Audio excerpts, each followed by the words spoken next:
Saudaraku, baru-baru ini pasangan selebriti yang terkenal dengan romantisnya, Shireen Syungkar dan Tengku Wisnu, berbagi momen istimewa dalam perayaan hari jadi pernikahan mereka.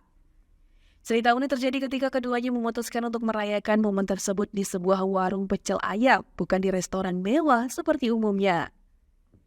Shireen mengungkapkan kebahagiaannya melalui unggahan di media sosial dengan caption, "Makasih Abi buat surprise romantic dinnernya yang lawak ini. Di pecel ayam dekat kantor ditontonin karyawan sama warga. Emang suamiku, makasih Abi, semoga selalu Allah berkahi dan jaga selalu." Ternyata, warung pecel ayam tersebut dirancang khusus oleh Tengku Wisnu untuk momen spesial mereka. Spanduk yang biasanya mengenai menu pecel ayam di warung tersebut diganti dengan spanduk yang bertuliskan "We will love SS Romantic Dinner".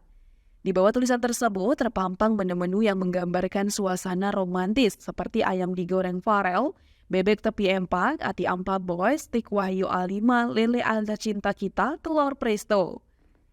Dalam foto yang dibagikan, terlihat Shireen memeluk buket bunga mawar putih, sementara Wisnu tampil sederhana dengan pakaian yang ia kenakan.